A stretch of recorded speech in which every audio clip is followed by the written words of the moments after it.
Hello, and thank you for joining me today. We will be taking some time to review an online PowerPoint training that will help instruct you how to participate as a volunteer in the Solano County Point-in-Time Count. So today we'll be covering the purpose of the PIT count, and when I say PIT count, PIT stands for Point-in-Time Count. So we're going to be reviewing the purpose of this PIT count, why the PIT count matters, what the PIT count will tell us. We'll be reviewing what you will be doing on the day of the count, and then we'll finish up going over next steps and reminders. I'm going to start by reviewing the purpose of the point-in-time count. The Department of Housing and Urban Development requires this point-in-time count to be completed of every homeless person in the United States during the last 10 days of January. These unsheltered counts are currently required every other year, and the counts are happening all over the country. They must be organized in this manner in the last 10 days of January to minimize double counting. The PIT count is important for a number of reasons. It increases the community understanding of homelessness. It enables counties to retain and improve funding for homeless services by meeting federal data reporting requirements. This methodology that we will be reviewing today and that you will be participating in on the day of the count is a method that has been approved by the Department of Housing and Urban Development. In addition, the count generates valid and accurate data regarding individuals and families experiencing homelessness in the community. And then lastly, it links homeless data collection efforts to national and local strategic program and policy planning. So what we're doing here in the county is also connected to data that's being collected nationally. The PIT count process is composed of a few different components. The one that you will be involved in is this middle box, the general street count. But just so you have an idea of everything that is involved, we wanted to review the whole process. So there's a shelter count piece, and that's conducted on the evening of January 24th. So that is where we go in and we communicate with all of the shelters that are in Santa Clara County, and we find out how many individuals experiencing homelessness are staying with them on the night of January 24th. Then we have the general street count. So that's the general count, and that's conducted across 2 days. That's both January 24th and January 25th. This is where you'll be coming in to help volunteer on one or both of those mornings. In addition, on the afternoon of the 24th, we do a youth count, and that is a count with a little bit of a different methodology where we're outreaching, trying to find youth aged under 25. So the final component is the survey process, and that is conducted in the 2 to 3 weeks following the census, and that is where we go out and we have a 2-page survey front and back that we send out, and we use that to find out a little bit more detailed information from a representative sample of individuals experiencing homelessness in Santa Clara County. So next I'm going to review the definition of unsheltered homelessness. So before I get into the actual definition, I just want to remind you that the PIT count is one of many different strategies that the federal department uses to understand homelessness and as a way to allocate funding for services. The definition that is used for the PIT count is somewhat limited. So like I said, just wanted to acknowledge that this process is just one piece of the puzzle, and by them asking us to focus on a specific population with specific needs, we're able to really focus on getting the job done to help ensure an understanding of the homeless population and also in order to receive funding for the homeless population. So the definition is, and I'm just going to read this straight from the slide here, it's the Hearth Act definition, Category 1, and it reads, individuals and families who lack a fixed, regular, and adequate nighttime residence, including individuals and families with a primary nighttime residence that is a public or private place not designated for or ordinarily used as a regular sleeping accommodation for human beings.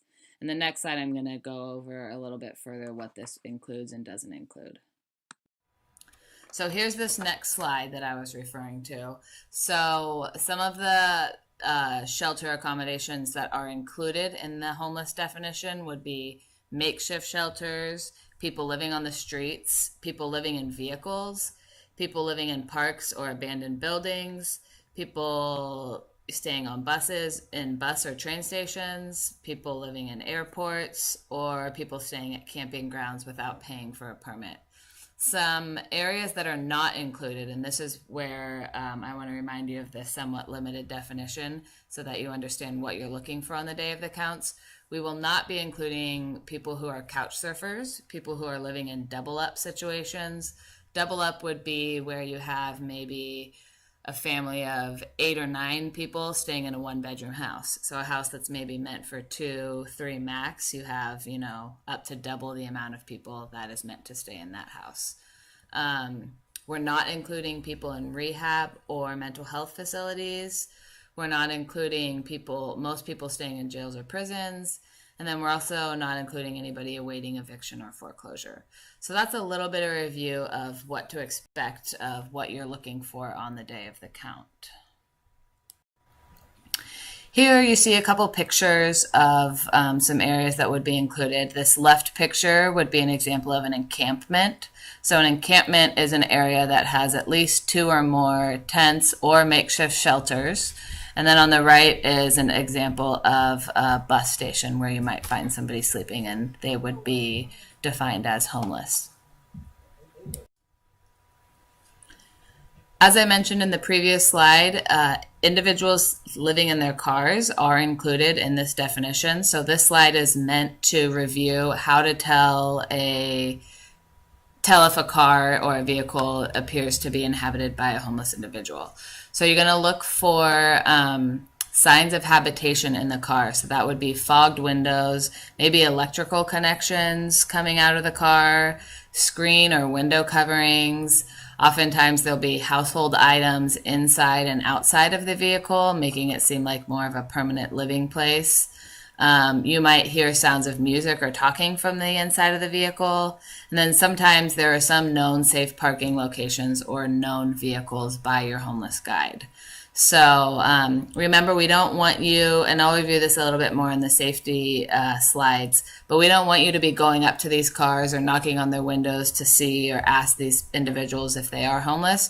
Rather, we want this to be a visual count. So hopefully you can remember this slide and work with your homeless guide to determine whether a vehicle appears to be inhabited by homeless individuals or not. So some of the logistics of what to expect for this PIT count. Like I started to mention in the previous slide, the street count is a visual count of people residing on the street, in parks, in vehicles, in abandoned buildings, and in makeshift shelters. I want to emphasize the visual count piece. While you're out there in the field, we ask that you don't interrupt these individuals. They might be sleeping, they might be inside of a tent. We ask that you don't go up and talk to them. If they approach you and are interested in what you're doing, you're more than welcome to have a conversation. But first and foremost, we want to make sure that we're respecting these individuals' living accommodations and being respectful of their space. The street counts are planned while people are still in public shelters. That's why we head out there as early as possible. Like I mentioned before, this timing is important to avoid duplication. This earlier time is generally when individuals are still going to be in the shelters. So we can get those individuals from our shelter count, and then we have you guys out in teams to collect people who are living in unsheltered situations. If you have a map area that includes a shelter, we ask that you head to that area around the shelter first. A couple more logistics I want to review. Just a reminder that volunteers will not be paid for their time, nor will they be reimbursed for their mileage while out in the census tract areas. Homeless guides are paid $15 an hour, and that's for their expertise during the count, as well as for their time spent in training. Just a reminder that all homeless guides must have a 2017 PIT count referral card and a training attendance card in order to receive payment on the day of the count. Another reminder that all payments will be made when teams return to the deployment center on the day of the count. So payment for homeless guides attending trainings, as well as their time spent out in the field, will be received after they return with materials at the end of the count. Some of the final logistics I want to go over is just to review what it's going to look like on the day of the count when you arrive to your deployment location. So you'll show up at about 6 a.m. and guides and volunteers will assemble. You will have some paperwork to complete, a sign-in sheet, a hold harmless agreement. Then we'll spend some time reviewing safety protocols, and we'll go over the data collection forms and review some of the data quality standards that we expect while you're out in the field. And then the volunteer and guide teams are created. We'll go through a little bit of that process in a minute, what that process looks like. Then we will distribute the street count packets, and that will be when you'll receive all of your maps and data collection forms. You'll get some clipboards and pencils. We'll give you a printout of some of the training guidelines that reviews everything that you're hearing in this training. Then we'll give you contact phone numbers so that if you need anything while you're in the field, you can call us back at the deployment center.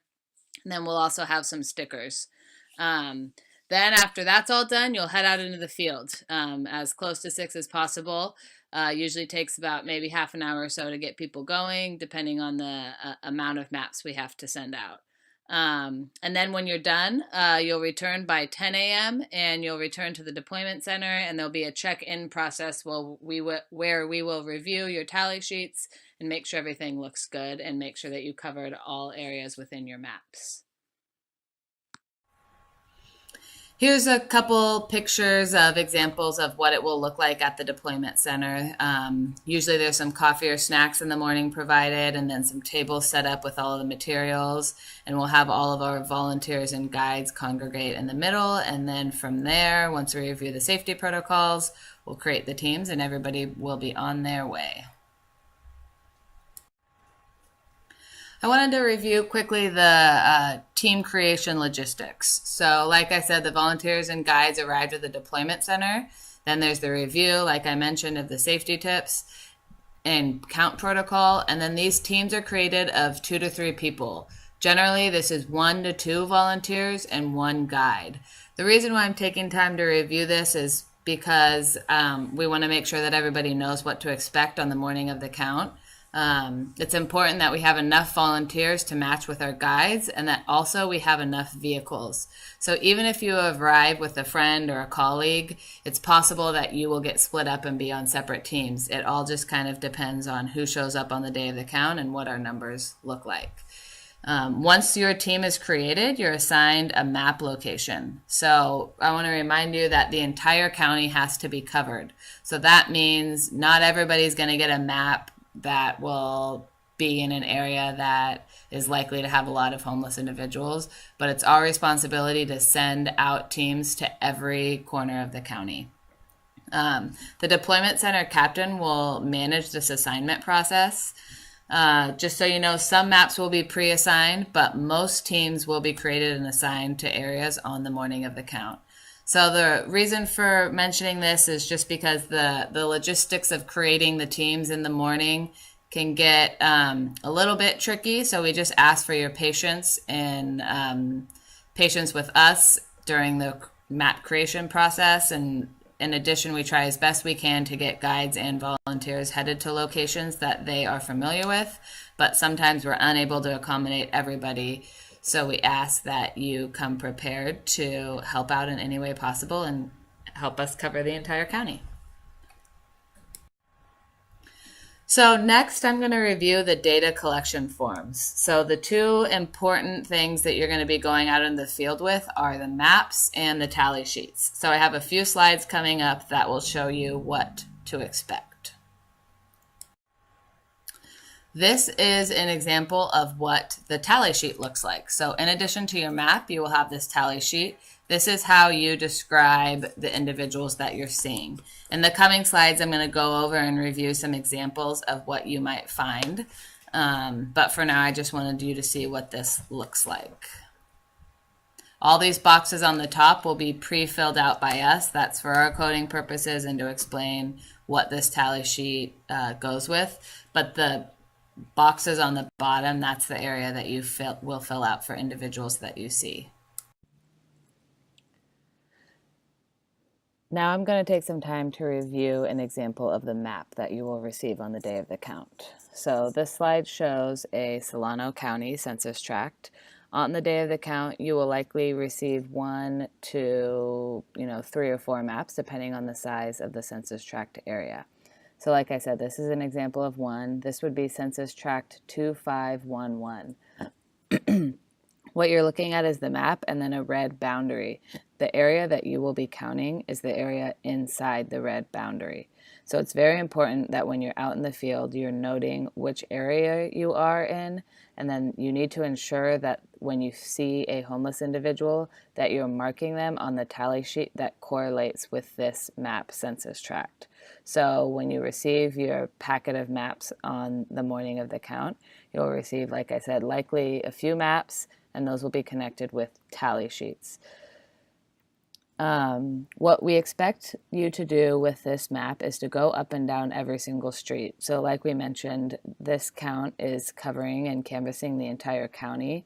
So in order to do that, we hope that you will walk up and down or drive every street. If there's an area or a park that you need to get out of your car and walk through, we ask that you and your guide walk together through those areas.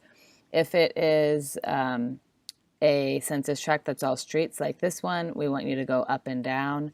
But again, remember to stay within your red boundary. If you are walking around and you see somebody across the street who is a homeless individual, yet they're not in your boundary, we ask that you trust that the team who is covering that area counts them. This is an effort to minimize double counting. I also want to draw your attention to the different colors on the map here.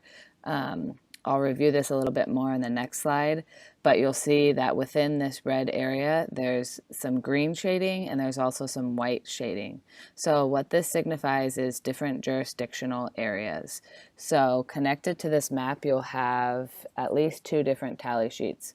One tally sheet will be for you to use to fill in when you see people in the green area of the census tract, and then you'll use a separate tally sheet if you see somebody in the white area.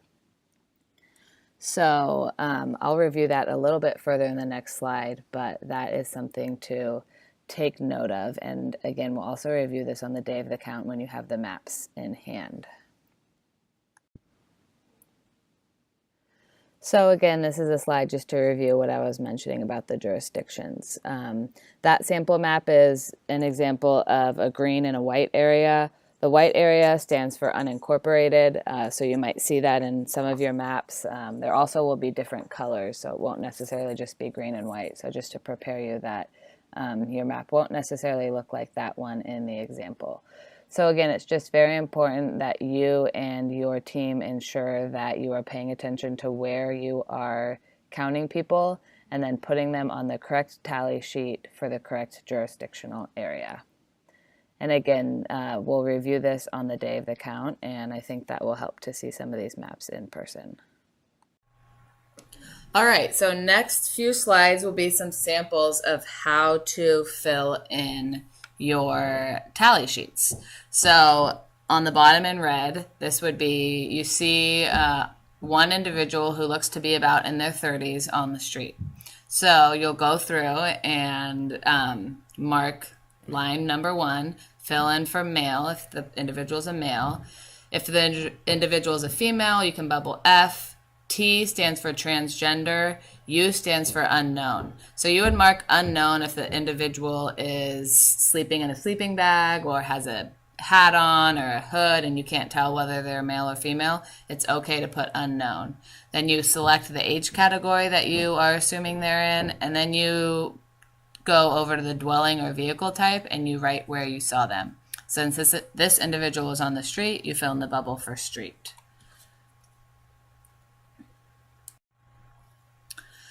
The next sample we have would be if you see a family. So this family is 2 adults and 1 child. So I marked here that line 1 would be male in the 25 to 54 category on the street. Second would be a female in the 25 to 54 category on the street. And then the third line is for the child, so under 18, female on the street. This, you'll see a column that says family. Only fill in those bubbles if you can tell that it's a family, and then you'll fill in the bubble for each line, and then we ask that you draw a circle around them. I don't imagine that you will find many families while out on the street. However, it's important to review this so that if you do, you can appropriately mark that they are a family. Next would be a sample of a vehicle. So I reviewed earlier some signs to look for vehicles who are inhabiting homeless individuals. Now I'm going to review what to do if you see one. So likely, if you see a vehicle, you won't necessarily know how many people are in there. So it's okay to just put one line and circle in a bubble for car. If you are able to see, if you're able to see two people and you can guess their gender and age, you can go ahead and fill in a line for each person and put car and fill in the bubble for car on each line. But this is an example of you being unable to tell how many people are inhabiting the vehicle, but you can tell that somebody's living in there and that you are seeing a car. Then on the back of your tally sheet, we ask that for that car, so line number one, you would put the last 4 digits of the license plate. We don't want all the digits of the license plate. This isn't a means of trying to track these cars down. This is solely for deduplication purposes. So when we go through and are processing the data, we'll make sure that the same car wasn't counted twice in case the car is moving around and going to multiple different census tract areas. The next sample would be if you see an encampment. So an encampment is defined as 2 or more tents or semi-permanent structures. So that, if you remember that picture I showed at the beginning of this slide, that is an example of an encampment. So these first lines 1 and 2, would be if you see 2 individuals standing outside or you're able to see them by their tents. 2 males, one is in the 25 to 54 category, one is in the 55 plus. They're both in tents and they're together in the same area. So that would qualify as an encampment. So then you go to the column on the right that says encampment, fill in those bubbles and circle that they are in an encampment together. That's one example. If you look down to lines 5 through 7, that would be another sample of an encampment. That would be if you see 3 tents together, you can't see anybody inside. However, there's tents that you can tell are inhabited tents. You just aren't sure how many people are inside. That also qualifies an encampment. So you can do a line for each tent, go ahead and fill in the column for encampment with a circle, and then you're done. So we just finished up reviewing some samples of the tally sheets. Again, we'll go over that on the day of the count. Next, we just have a few more slides here and then we'll be all done. I'm going to take a second to review the guide and volunteer roles for the day of the count of your team. We expect that the homeless guide, uses their knowledge to identify individuals experiencing homelessness. The guides bring the team towards locations and map assignments that are likely to have individuals experiencing homelessness. When you're handed your map, originally at the deployment center, you guys can work together to kind of go over the map. And then when you're out and about driving and walking up through all the streets, we hope that your homeless guide would be able to direct you to certain locations that are likely to maybe have somebody sleeping in them. The guide also helps distinguish between safe and potentially dangerous situations. The volunteer role is to provide consultation and support in team decisions. The volunteer is generally in charge of the transportation, and the volunteer helps ensure full coverage of the map assignment. We ask that the teams reach a consensus together on who will be in charge of the tally sheet to ensure correct methodology. So you guys can work together while you're out in the field as far as who's going to be filling in the bubbles when they see somebody on the street or in the tent or in a vehicle. That can be the guide or the volunteer, whatever system works best for you.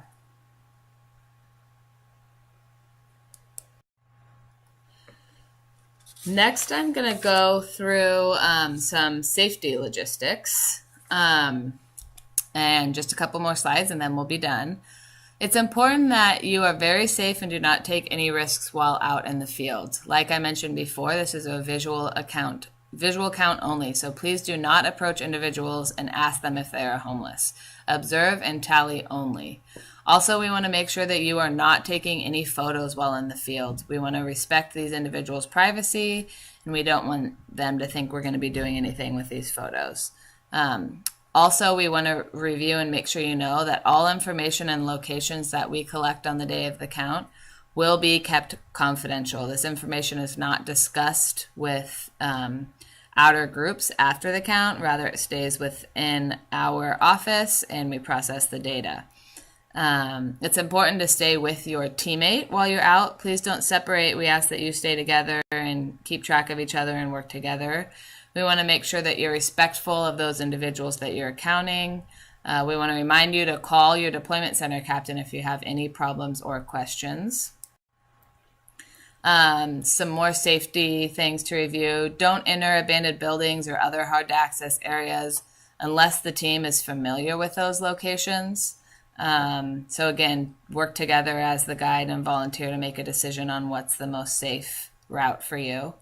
Don't advertise your count location and keep information confidential post-count day. Again, this was where we want to remind you, if you see any encampments or you come across any tent areas, we don't want you to be sharing that information post-count. We want to respect those people's living accommodations. We'll review these safety protocols on the day of the count, and then, as always, while you're out in the field, call 911 if you have a true emergency. A couple things to review as far as preparation. You're going to want to try to wear comfortable shoes and clothes. You'll likely be out and about walking a lot. Dress warmly. You're out there early. As a volunteer, we ask that you bring a car if possible. Best to bring a charged cell phone that you can use while out in the field. You might want to bring a flashlight. You're going to be starting off pretty early in the morning, so some areas might be dark. A reminder that we'll be going out rain or shine. So bring an umbrella or raincoats if it's raining, and then get plenty of rest the night before. We'll be out there nice and early. You will be updated via email with any new information about the count, and then we have a 2017 Homeless Pit Count hotline if you have any questions, and that is through Applied Survey Research. The number is listed below, or you can also email Connie at appliedsurveyresearch.org if you have any questions from this training or any questions about where to go or what to do. But remember, we will review this training and the data collection protocols on the morning of the count when you arrive to your deployment center. Like I mentioned earlier, within the week or so before the count, we will email you with your deployment locations. If you are curious about that or need more information, feel free to reach out to this number or email when you're done with this.